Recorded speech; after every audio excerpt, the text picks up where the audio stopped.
തമിഴ്നാട്ടിലെ MS യൂണിവേഴ്സിറ്റിയുടെ കോഴ്സാണെന്ന് പറഞ്ഞാണ് പത്രത്തിൽ പരസ്യം നൽകിയത്. നാഗാലാൻഡിലെ CMJ യൂണിവേഴ്സിറ്റിയുടെ കോഴ്സുകളാണെന്ന് പിന്നീട് മാറ്റി പറഞ്ഞു. ഇങ്ങനെ ഒരു യൂണിവേഴ്സിറ്റി പോലും ഉള്ളതായി അറിയില്ലെന്നാണ് വിദ്യാർത്ഥികൾ പറയുന്നത്. Diploma in airlines and travel management, BBA എന്നീ കോഴ്സുകളാണ് ഇവിടെ പഠിപ്പിച്ചിരുന്നത്. കഴിഞ്ഞ വർഷം പഠിച്ച കുട്ടികളിൽ നിന്നും 49,000 രൂപയാണ് ഫീസിനത്തിൽ വാങ്ങിയത്. ഇവരുടെ പരീക്ഷ കഴിഞ്ഞ് ഒരു വർഷമായിട്ടും സർട്ടിഫിക്കറ്റ് നൽകിയില്ല. വിങ്സ് ഏവിയേഷൻ അക്കാഡമിയിൽ പഠിച്ചു കഴിഞ്ഞിട്ട് ഒരു വർഷം കഴിഞ്ഞു. ഇതുവരെ ഞങ്ങൾക്ക് സർട്ടിഫിക്കറ്റ് ഒന്നും കിട്ടിയിട്ടില്ല. ഇപ്പോൾ ഞങ്ങൾ സ്റ്റുഡൻസ് എല്ലാം കൂടി വന്ന് ചോദിച്ചപ്പോൾ അവർ പറയുന്നത് സർട്ടിഫിക്കറ്റ് വരുന്നതേ ഉള്ളൂ, അവിടെ യൂണിവേഴ്സിറ്റിയിൽ കംപ്ലയിൻറ്റ് നടന്നുകൊണ്ടിരിക്കുകയാണ്. ഞങ്ങൾ എല്ലാവരും ക്യാഷ് 7,000 വെച്ചിട്ട് ക്യാഷ് അടച്ചിരുന്നു.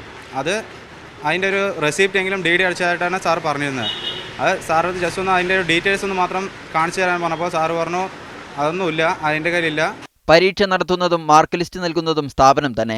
ഈ വർഷത്തെ കുട്ടികളിൽ നിന്നും 58,000 രൂപയാണ് വാങ്ങിയത്. ഇതിനൊരു റെസിപ്റ്റ് പോലും നൽകിയിട്ടുമില്ല. 100% ജോലി വാഗ്ദാനം ചെയ്താണ് കോഴ്സിൽ പ്രവേശിപ്പിക്കുന്നത്. ജോലിയില്ലാത്ത കുട്ടികളുടെ പേരിലും ഫോട്ടോ സഹിതം പത്രങ്ങളിൽ പരസ്യം നൽകി. 20,000 രൂപ വരെ ജോലി നൽകാമെന്ന് പറഞ്ഞ് പണം വാങ്ങിയതായും വിദ്യാർത്ഥികൾ പറയുന്നു. സ്ഥാപന ഉടമയായ സന്തോഷിനെ വിദ്യാർത്ഥികളുടെ പരാതിയെ തുടർന്ന് പോലീസ് അറസ്റ്റ് ചെയ്തു. മീഡിയ 1